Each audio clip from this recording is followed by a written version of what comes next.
Hello students, इस video में हम बात करेंगे एएसआई स्टेनो और हेड कांस्टेबल मिनिस्ट्रियल के डिटेल सिलेबस का। इसका जो फेज़ 2 होगा, जो कि कंप्यूटर बेस्ड टेस्ट है, जो कि 100 मार्क्स का होगा, उसमें आपके क्या क्या क्वेश्चंस आएंगे और आपका क्या क्या सिलेबस रहेगा। सिलेबस डिस्कस करने के बाद मैं आपको एक पास्ट ईयर पेपर दिखाऊंगी, किस तरीके से पेपर आता है। फिर उसके बाद हम देखेंगे कि हमें क्या बुक्स रेफ़र करनी है। तो चलिए स्टार्ट करते हैं। तो ये कंप्यूटर बेस्ड टेस्ट फेज़ 2 है, लेकिन इसके बाद जो फेज़ 3 होगा वो भी उतना ही इक्वली इम्पॉर्टेंट है। तो इस फेज़ की प्रिपरेशन करने से पहले आप फेज़ 3 की प्रिपरेशन चालू करिए, क्योंकि वो टाइम लेती है। अगर आपको ज्वाइनिंग लेटर रिसीव करना है तो जो क्रूशियल स्टेज रहेगी वो आपका फेज़ 3 ही रहेगा, जिसमें आपको स्टेनोग्राफी का टेस्ट होगा या आपका टाइपिंग का टेस्ट होगा। तो ये टेस्ट तो इम्पॉर्टेंट है ही, लेकिन उसके लिए भी आपको बिफोर हैंड प्रिपेयर करना है। तो अगर आप हेड कांस्टेबल मिनिस्ट्रियल के लिए अप्लाई कर रहे हैं तो आप टाइपिंग मास्टर डाउनलोड करिए अपने कंप्यूटर, लैपटॉप, किसी में भी। अगर आपको कोचिंग नहीं जाना है, आप घर पे ही बैठ के टाइपिंग सीखिए। आप धीरे धीरे जैसे जैसे टाइपिंग करते रहेंगे आपका कॉन्फिडेंस बढ़ता रहेगा और ट्रस्ट में आपको बहुत हेल्प करेगा।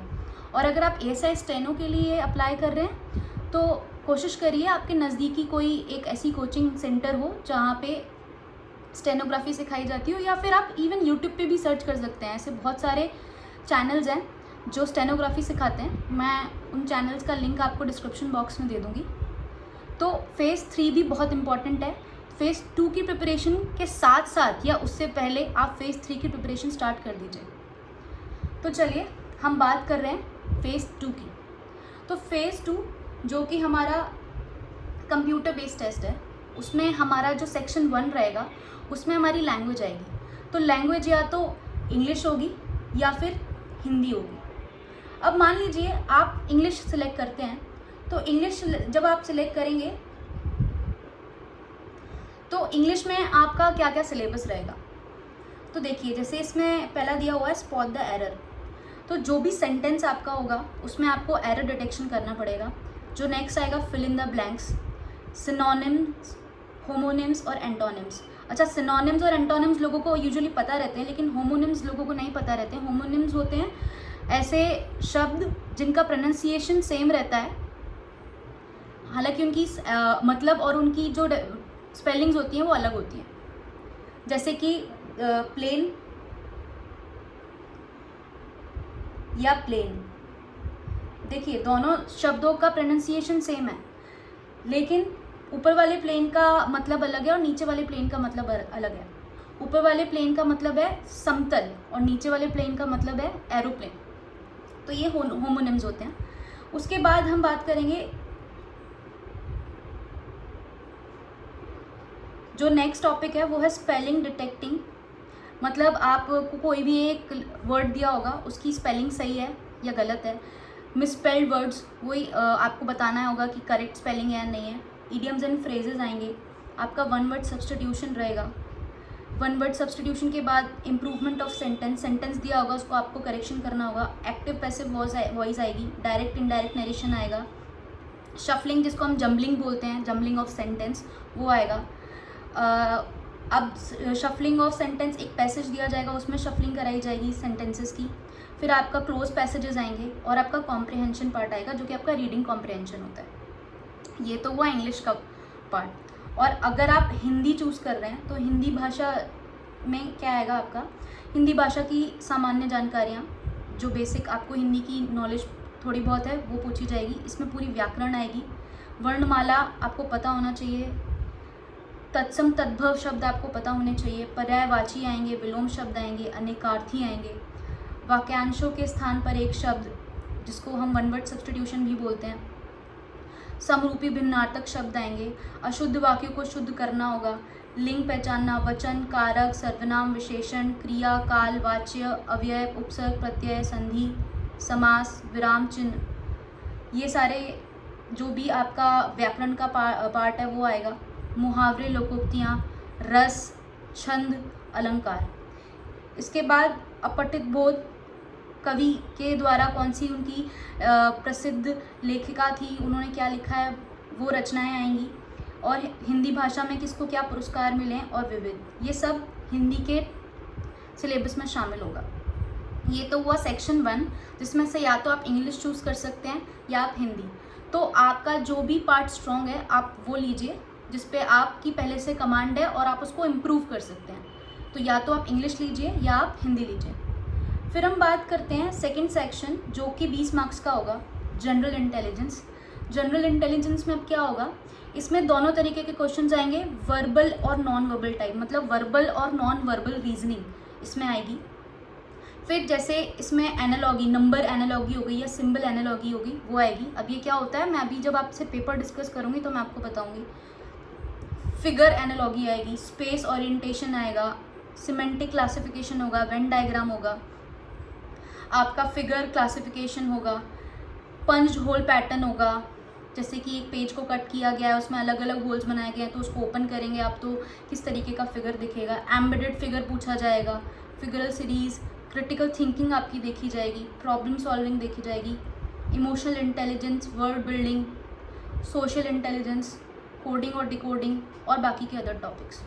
अब ये सारे पार्ट हम जब पास्ट ईयर पेपर देखेंगे तो उसमें कवर हो जाएंगे, तो आपको एक क्लैरिटी मिलेगी कि किस तरीके से क्वेश्चंस आते हैं। फिर जो उसका तीसरा सेक्शन है, जो कि अगेन 20 मार्क्स का है, जो कि है न्यूमेरिकल एप्टीट्यूड। उसमें आपका क्या सिलेबस रहेगा, अरिथमेटिक ऑपरेशंस, मतलब आपका basic profit loss, percentage, distance, time, speed, जितना भी टॉपिक आपका अरिथमेटिक में कवर होता है वो आएगा। आपका अलजेब्रा से कुछ पार्ट आ जाएगा, ज्योमेट्री का पार्ट आएगा, फिर मेंसुरेशन, ट्रिग्नोमेट्री, स्टैटिस्टिक्स और मिसलेनियस पार्ट। तो लग रहा होगा बहुत डिफिकल्ट, लेकिन नहीं, इतना हाई लेवल पे क्वेश्चंस नहीं आते हैं। आपको अगर बेसिक जनरल आपने अपनी 12 जब करी होगी तो आपको एक बेसिक आइडिया होगा सब चीज़ का, तो उसी को घुमा फिरा के पूछा जाता है, कोई बहुत हाई फाई पेपर नहीं बनाया जाता है। तो ये पार्ट हुआ न्यूमेरिकल एप्टीट्यूड का। फिर हम देखते हैं क्लरिकल एप्टीट्यूड। ये एक नया पार्ट होगा, मे बी शायद आप लोगों के लिए। देखिए इसमें क्या होगा, इसमें अल्फ़ाबेटिक फिलिंग होगी। जैसे आपको एक सेंटेंस दिया जाएगा, उसमें आपको कोई भी एक पर्टिकुलर वर्ड को फिल करना होगा। आपको अटेंशन टू डिटेल, मतलब मैंने मान लीजिए लिखा माय नेम इज़ प्रतिभा, तो प्रतिभा की स्पेलिंग में PRATIBHA होता है, तो मैं PARTIBHA लिख दूँ, तो उस पर आपको ध्यान देना है कि कहाँ गलती है। फिर डाटा चेकिंग कराई जाएगी, आपकी कंपैरिजन एबिलिटी चेक करी जाएगी, स्पेलिंग चेक कराई जाएगी, एरर स्पॉटिंग और बाकी जितने भी मिसलेनियस पार्ट्स होंगे। अच्छा, ये जो आपका सिलेबस है वो थोड़ा थोड़ा इंग्लिश से थोड़ा मिलता जुलता है। अब हम बात करते हैं कंप्यूटर नॉलेज की। तो कंप्यूटर नॉलेज में, क्योंकि आपको कंप्यूटर पे काम करना है, तो आपको बेसिक कंप्यूटर फंडामेंटल्स आने चाहिए। तो बेसिक कंप्यूटर फंडामेंटल्स आपको ये पता होना चाहिए कि कैसे आप MS वर्ड की नई फाइल खोलते हैं, या फिर अगर आपको PPT बनानी है तो वो कैसे बनाई जा रही है, उसके बेसिक टूल्स क्या क्या होते हैं, आपको कॉपी पेस्ट पता है नहीं पता है, आपको शॉर्टकट की पता है या नहीं पता है, कॉपी पेस्ट कट, इन सब की। तो फंडामेंटल्स सारे कवर किए जाएंगे, जैसे कि एक कंप्यूटर का हार्डवेयर और सॉफ्टवेयर पार्ट क्या होता है, तो वो बेसिक पूरा कंप्यूटर फंडामेंटल्स आएगा। हिस्ट्री और फ्यूचर ऑफ कंप्यूटर्स, किस तरीके से कंप्यूटर्स का इवोल्यूशन हुआ वो देखा जाएगा, जनरेशन 1 जनरेशन 2। फिर ऑपरेटिंग सिस्टम और बेसिक्स ऑफ विंडो के बारे में आपको पता होना चाहिए, कौन सी विंडो है, कैसे उसको अपलोड किया जाता है। फिर उसके बाद कंप्यूटर एब्रीविएशंस पूछे जाएंगे। एब्रीविएशंस मतलब जैसे आपको कोई भी एक एब्रीविएशन दे दिया जाएगा, उसका आपको फुल फॉर्म लिखना है। मतलब छोटा जैसे रैम हो गया, RAM, रैंडम एक्सेस मेमोरी, तो आपको रैम दे दिया जाएगा, तो उसका पूछेंगे कि इसका एब्रीविएशन का फुल फॉर्म बताइए, तो वो बताना पड़ेगा आपको। MS ऑफिस में स्पेशली MS वर्ड और एक्सेल के बारे में पता होना चाहिए।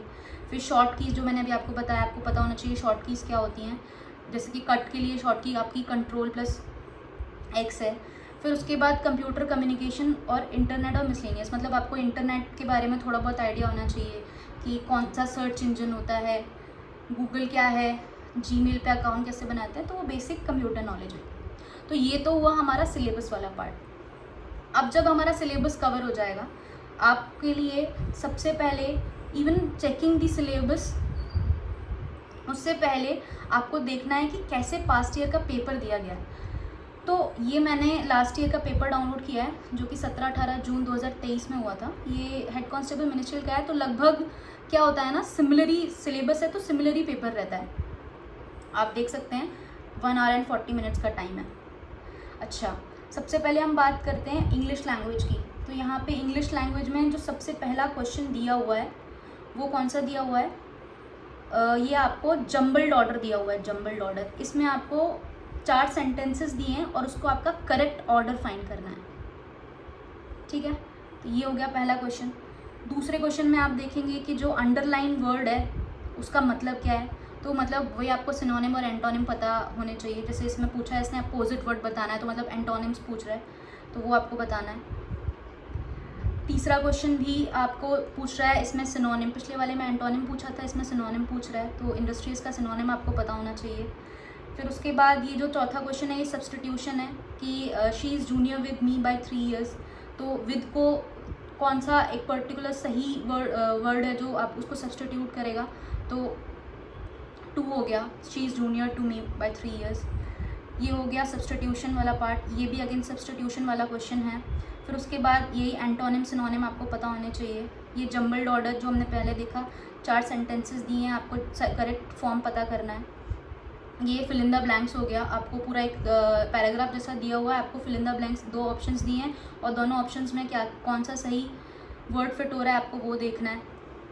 फिर यहाँ पे जो आपको पर्टिकुलर प्रोवर्ब दिया हुआ है उसका मतलब बताना है कि इसका मतलब क्या है। अब यहाँ पे ये अगेन एक प्रोवर्ब है, the ball is in your court का मतलब क्या है कि डिसीजन आपके ऊपर है। फिर again fill in the blanks का क्वेश्चन आता है।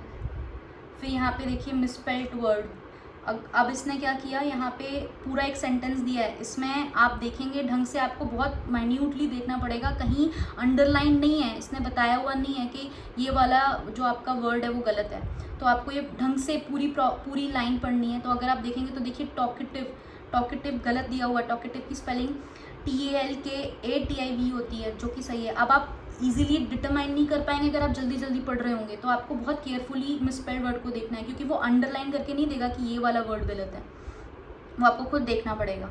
फिर उसके बाद 1 word सब्स्टिट्यूशन है, फिर वही कौन सा वर्ड जो है वो करेक्टली स्पेल किया गया हुआ है। फिर अगेन आपका 1 word सब्स्टिट्यूशन आ जाएगा, ये भी आपका 1 word सब्स्टिट्यूशन है। फिर हम जो रीडिंग कॉम्प्रिहेंशन की बात कर रहे थे, ये पूरा पैराग्राफ दिया हुआ है, उस पैराग्राफ के बेसिस पे आपको क्वेश्चंस मिलेंगे। क्वेश्चन नंबर 18 वो भी रीडिंग कॉम्प्रिहेंशन पे है, क्वेश्चन नंबर 19 वो भी रीडिंग कॉम्प्रिहेंशन पे है। फिर आते हैं question number 20, again reading comprehension. तो यहाँ पे क्योंकि 20 क्वेश्चंस आएंगे और 20 मार्क्स के होंगे, तो आपका इंग्लिश अगर आप सिलेक्ट करते हैं तो इंग्लिश का सेक्शन खत्म हो गया। तो हम लोगों ने देखा कि किस तरीके से थोड़ा substitution, sentence improvement, reading comprehension, synonym, antonym पूछे गए हैं। फिर अगर आप हिंदी सिलेक्ट करते हैं तो यहाँ देखिए कौन सा शब्द तद्भव है वो पूछा गया है, मतलब तत्सम तद्भव वाला पार्ट आ गया। संधि विच्छेद आपको बताना है। फिर उसके बाद विलोम शब्द बताना है, लोकोक्ति का अर्थ बताना है। फिर उसके बाद समास, ये समास का क्वेश्चन है, समास। फिर यहाँ पे विशेषण का कौन सा प्रकार है, संख्यावाचक विशेषण का कौन सा प्रकार है वो देखना है। ये जो आपको वाक्य दिया गया है इसमें संख्यावाचक विशेषण का कौन सा प्रकार है। फिर जो अगला क्वेश्चन है वो स्वर्ग प्राप्त में कौन सा समास है, समास का क्वेश्चन आ गया। फिर से अनेकार्थी शब्द नहीं है, ये भी आपको ढंग से पढ़ना पड़ेगा। मैंने गलती करी, मैंने भी देखा कि अनेकार्थी शब्द कौन सा है, ये पूछ रहा है नहीं है, ये भी आपको ध्यान देना पड़ेगा। अगेन विलोम शब्द आ गया आपका। फिर आपका ये आया है अर्थयुग्म कौन सा है, सही अर्थयुग्म वो हो गया। समास दोबारा से, अब यहाँ पे दिया हुआ है एक वाक्य, उस वाक्य में पूछा कि इच्छा का प्रयोग किया गया है, अब बताइए जो इसका पर्यायवाची नहीं है, ये याद रखिए, देखिए पर्यायवाची नहीं है, ये क्वेश्चन आ गया।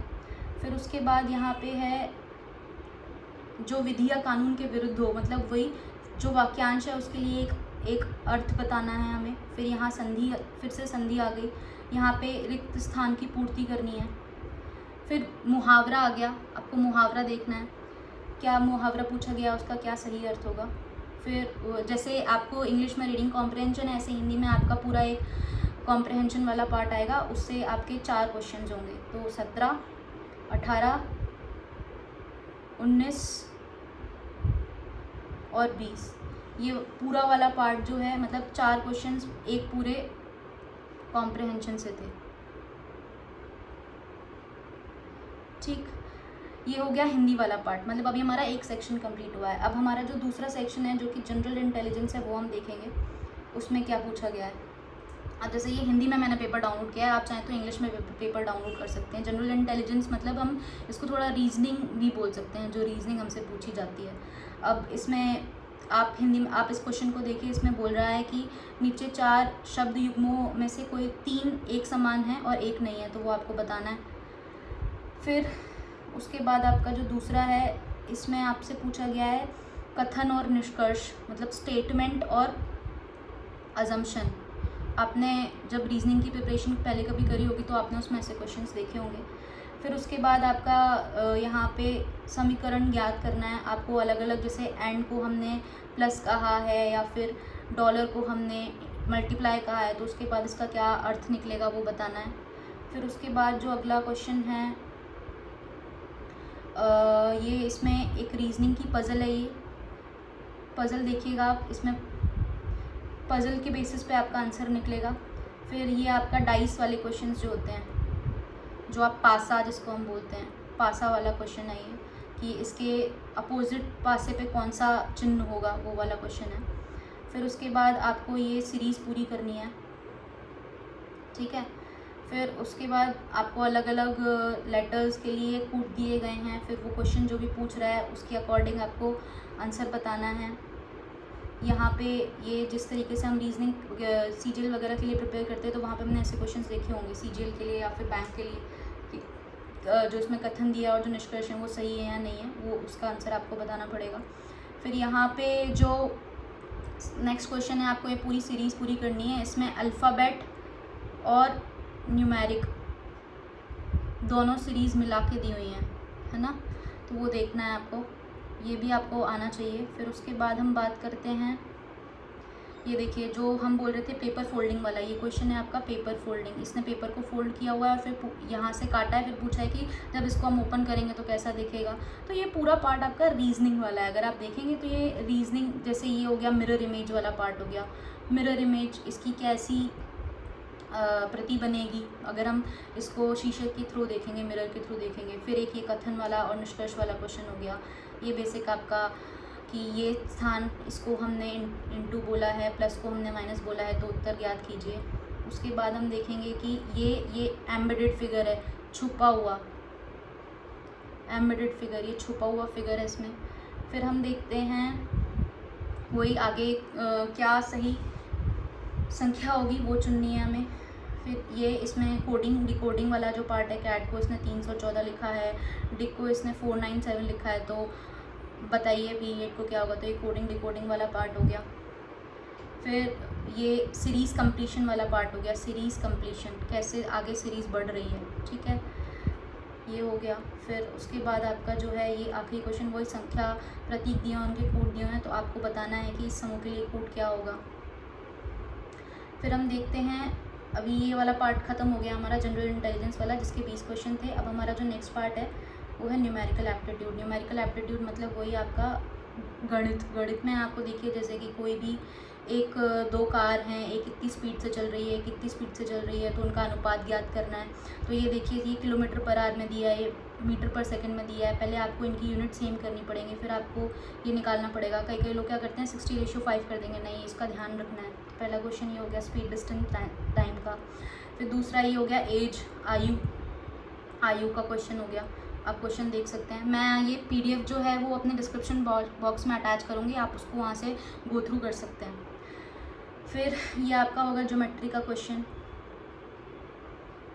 ये अगेन आपका स्पीड टाइम का क्वेश्चन हो गया, ये वाला फिर से स्पीड टाइम और डिस्टेंस। फिर जो अगला क्वेश्चन है आपका ये भी ज्योमेट्री हो गया, ये आपका हो गया SICI चक्रवर्ती ब्याज, ठीक है, उससे रिलेटेड क्वेश्चन है आपका।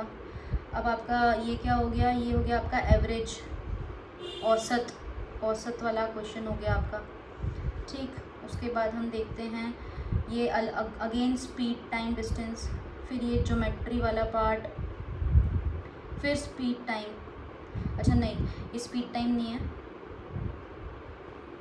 हाँ, फिर किराया निकालना है, इसमें किराया निकालना है।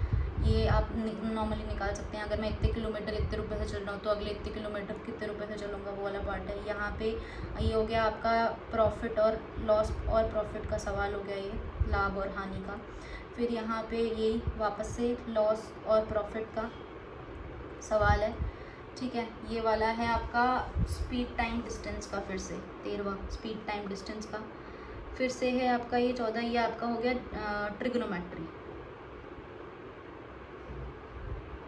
ट्रिग्नोमेट्री का क्वेश्चन है। ये आपका हो गया पाई चार्ट वाला क्वेश्चन, ठीक है।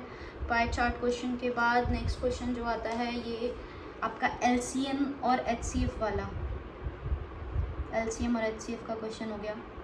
फिर आपका ये है मासिक आय इतनी है, घरेलू खर्च इतना है, प्रतिशत, ये प्रतिशत वाला क्वेश्चन, परसेंटेज देखिएगा, प्रतिशत वाला क्वेश्चन है ये, परसेंटेज, ठीक है।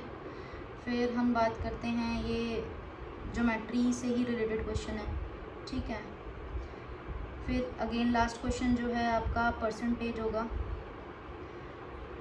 फिर जो नेक्स्ट क्वेश्चन है आपका वही SICI वाला है, तो यहाँ पे अपना न्यूमेरिकल एप्टीट्यूड भी ख़त्म हो जाता है। फिर देखिए क्लरिकल एप्टीट्यूड जो कि इंपॉर्टेंट पार्ट है। अब यहाँ क्वेश्चन देख रहे हैं आप, रविंद्रनाथ टैगोर बीच is the main beach in Karwar town 50 kilometre between Goa. अब इसने बिटवीन को अंडरलाइन किया हुआ है और बोल रहा है कि करेक्ट वर्ड क्या यूज़ किया जाएगा, 50 किलोमीटर बिफोर गोवा इसका आंसर है। आप क्वेश्चंस देखिए, आपको आइडिया लगेगा किस तरीके से क्वेश्चन पूछा जाता है। देखिए ये भी सीरीज़ कंप्लीशन वाला पार्ट हो गया। यहाँ पे गलत जो सही आपकी वोकैबलरी है, ये सॉरी सही स्पेलिंग जो है आपकी, ये इसमें गलत पूछी हुई है, तो वो आपको देखनी है। फिर वही चीज़, अगर सुई को सिलाई करते हैं तो ढाल से रक्षा करते हैं, ये वाला हो गया क्वेश्चन। क्लरिकल एप्टीट्यूड, कितने प्रतीक हैं, जो मतलब आपका जो सीरीज़ वाला पार्ट होता है वो आप है, ये क्वेश्चन आप देख सकते हैं। फिर यहाँ पे एक नेक्स्ट क्वेश्चन, नेक्स्ट विकल्प क्या आएगा, ठीक, इसको सही क्रम में लगाना है। फिर उसके बाद ये क्वेश्चन है कि निम्न कथनों को पढ़िए और उत्तर दीजिए कि ये इसका अर्थ, अगर ये इसका पिता है वो उसका भाई है तो क्या रिलेशन निकलेगा, रिलेशन वाला क्वेश्चन आ गया। अब इसमें वही किया हुआ है, थैंक्स को ऐसे लिखा हुआ है, प्लेन्स को ऐसे लिखा हुआ है, तो बताइए एयरबस को कैसे लिखा जाएगा। फिर उसके बाद कौन सा शब्द पहले आएगा, अनुसार किसके, ऐसा अंग्रेजी शब्दकोश के अनुसार कौन सा शब्द पहले आएगा, मतलब डिक्शनरी के अनुसार आपको देखना है, ठीक है। फिर नेक्स्ट क्वेश्चन हो गया ये आपका वही थोड़ा सा पजल वाला क्वेश्चन है, आप देखिएगा, आपको इजीली आप सॉल्व कर सकते हैं, इतना डिफिकल्ट क्वेश्चन नहीं रहेंगे। ये वहाँ अगेन आपका फिल इन द ब्लैंक्स में, sorry fill in the blanks नहीं, आपको करेक्ट करना है। फिर उसके बाद एज वाला क्वेश्चन है, अगर वो उससे इतना बड़ा है, वो उससे इतना बड़ा है, तो सबसे बड़ा कौन होगा। ये फिर अगेन एक क्वेश्चन है, यहाँ पे अंग्रेजी शब्दकोश मतलब वही अपनी डिक्शनरी में किस तरीके से आएंगे आपको वो देखना है। फिर आपका जो अगला क्वेश्चन होगा ब्लड रिलेशन है, ये वापस से क्वेश्चन नंबर 17 है आपका ये वाला। बॉटनी में ऐसे लिखा, अंग्रेजी वर्ण क्रम के आपको इसमें देखना है, स्वर के बाद क्या आता है, आप क्वेश्चन पढ़ लीजिएगा, थोड़ा वीडियो लंबा हो जाएगा वरना। अब ये है आपका कथन और निष्कर्ष, मतलब स्टेटमेंट और अजम्पशन वाला पार्ट। फिर आपको ये एक लुप्त संख्या ज्ञात करनी है। फिर आपको लास्ट क्वेश्चन यही, सबसे कौन सी संख्या सबसे बड़ी होगी यदि प्रत्येक संख्या के पहले और तीसरे अंक को स्थान को हम आपस में बदल दें, मतलब 8 को 3 की जगह 3 को 8 की जगह रख दें, तो ऐसे करने के बाद सारी संख्याओं में सबसे बड़ी संख्या कौन सी होगी। तो ये आपका हुआ क्लरिकल एप्टीट्यूड। अब देखिए क्लरिकल एप्टीट्यूड कोई अलग से आपको इसके लिए प्रिपेयर करने की ज़रूरत नहीं है, ये वाला जो पार्ट है आपका वो ऑलरेडी आपने जनरल इंटेलिजेंस में या थोड़ा सा इंग्लिश में कवर किया हुआ है, तो आपको इसके लिए कुछ अलग से ध्यान नहीं देना है। आप अपने जनरल इंटेलिजेंस या इंग्लिश पे ही या फिर हिंदी पे ही इवन ध्यान दीजिए थोड़ा सा, उसी का मिलता हुआ जो पूरा पार्ट इसमें आता है। फिर हम जो लास्ट पार्ट बात करते हैं कंप्यूटर नॉलेज की। कंप्यूटर नॉलेज में देखिए क्वेश्चंस दिए गए हैं MS वर्ड में, शॉर्टकट की देखिएगा, यहाँ इस क्वेश्चन में शॉर्टकट की पूछी गई है, ठीक है। फिर उसके बाद यहाँ पे अगेन शॉर्टकट की, फिर उसके बाद शॉर्टकट, ये वापस से देखिए, प्रिंट ऑप्शन को खोलने के लिए Ctrl+P, शॉर्टकट कीज़ आप अच्छे से रट के जाइए। शॉर्टकट कीज़ प्रिंट की, कॉपी की, कट की, पेस्ट की, ये तो बहुत कॉमन है, ये इसके अलावा भी है पर ये 4 बहुत कॉमन है। फिर उसके बाद अगर आप कुछ डिलीट करते हैं तो वो कहाँ जाता है, तो आपको अगर कंप्यूटर चलाते हैं तो आपको पता होगा वो रिसाइकिल बिन में जाके स्टोर हो जाता है। फिर यहाँ पे दिया हुआ है डेस्कटॉप पर आसन आइकनों को सिलेक्ट करने के लिए आपकी कौन सी कुंजी दबानी होती है, तो शिफ्ट मतलब शिफ्ट दबा के आप आगे बढ़ते हैं, ठीक है। फिर उसके बाद नेक्स्ट देखिए कौन से जैसे अगर मैं किसी ईमेल भेजती हूँ तो उस कंपनी से संबंधित कौन से चीज़ में जाता है, मेल सर्वर को जाता है, ठीक है। फिर ये MS वर्ड से रिलेटेड एक क्वेश्चन है। फिर ये देखिए यहाँ पे आपको पता होना चाहिए क्या पूछ रहा है ये, कि आप एक डैश क्रिएट करने को चुन सकते हैं जो आपके द्वारा भेजे जाने वाले प्रत्येक ईमेल को अंत में दिखाई देगा। हम मतलब सिग्नेचर क्रिएट करें तो मतलब जैसे आपने कोई भी एक ईमेल भेजा है तो उसके एंड में आपका सिग्नेचर आपको दिखाई देगा, ठीक है। फिर विनजिप क्या होता है, किसका उदाहरण है वो, ये अगेन MS वर्ड का क्वेश्चन है। फिर देखिए जो वहाँ पे था एब्रीविएशंस, लैन का लोकल एरिया नेटवर्क, ठीक है, लैन वैन, आप ये देखिएगा रैम, रोम, ईप्रोम, आप ये सब के फुल फॉर्म बिल्कुल देखिएगा, ठीक है, क्योंकि 1 या 2 एब्रीविएशंस पक्का आ सकते हैं। फिर अगेन ये क्वेश्चन है, आपको देखना है कौन सा सही है। टच स्क्रीन मॉनिटर का प्रकार नहीं है वो आपको देखना है, ठीक है। फिर उसके बाद MS वर्ड का क्वेश्चन, अगेन ये एक MS एक्सेल का क्वेश्चन आ गया है। कौन सा आउटपुट, मुझे लग रहा है आउटपुट को इनपुट प्रोग्राम में के सापेक्ष कहा जाता है, वो क्वेश्चन पूछा गया है। फिर ये एक MS वर्ड का क्वेश्चन अगेन फिर से आया। ईमेल एड्रेस का उदाहरण किस तरीके से, अगर आप ईमेल भेजते हैं तो वो ईमेल एड्रेस का कोई उदाहरण बताइए, वो हमें और तो ये बेसिक है बहुत, आपको पता होना चाहिए @ करके आता है, तो ये बहुत बेसिक कॉमन है कि हाँ ये वाला ही सही है। फिर उसके बाद कंप्यूटर से कोई विशेषताओं से संबंधित कथन दिए हुए हैं तो बताना है सत्य है या नहीं है, ठीक है। फिर जो ये अगेन MS वर्ड से एक रिलेटेड है क्वेश्चन है। तो ये आपका पूरा पार्ट यहाँ पे ख़त्म होता है। तो हमने देखा कि किस तरीके से क्वेश्चन पेपर आता है। देखिए ज़्यादा डिफ़िकल्ट पेपर नहीं है, अनटिल आपको थोड़ा ध्यान देके क्वेश्चंस को ध्यान देके पढ़ना होगा और उसका सही आंसर देना होगा।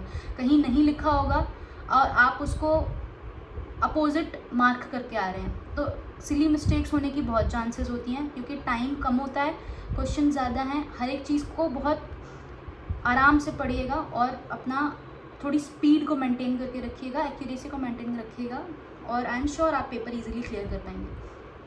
अच्छा, अब बात आती है बुक की कि कौन सी बुक रेफ़र करनी है। तो आप किरण पब्लिकेशन की BSF ASI स्टेनो और हेड कांस्टेबल मिनिस्ट्रियल की एक बुक है, आप उसको देखिएगा। दोनों लैंग्वेज में, वो हिंदी में भी है और इंग्लिश में भी है। उसमें पूरा डिटेल्ड एक्सप्लेनेशन भी दिया हुआ है, किस क्वेश्चन का आंसर भी दिया हुआ है, तो उस आंसर को भी अच्छे से बताया हुआ है कि ये आंसर क्यों है। तो उसका लिंक भी मैं कि वो कहाँ से आपको खरीदनी है वो भी मैं डिस्क्रिप्शन बॉक्स में डाल दूँगी, तो आप डिस्क्रिप्शन बॉक्स ज़रूर चेक करिए, क्योंकि उसमें इस पेपर का भी PDF होगा और 2 शिफ्ट्स के PDF के लिंक और होंगे। तो अच्छे से तैयारी करिए। अगर किसी भी तरीके की डाउट आपको होती है तो आप मुझे कमेंट करिए, जितना पॉसिबल हो पाएगा मैं आपके डाउट को क्लियर करूँगी। और किसी भी तरीके की हेल्प चाहिए आपको तो भी आप मुझे कमेंट करिए। अब अगर आपको मेरा ये वीडियो समझ में आया हो, अगर आपको लगा हो कि ये वीडियो आपके लिए हेल्पफुल है, तो प्लीज़ इसको ज़्यादा से ज़्यादा शेयर करिएगा और मेरे चैनल को सब्सक्राइब करिएगा, वीडियो को लाइक करिएगा। Thank you. जय हिंद।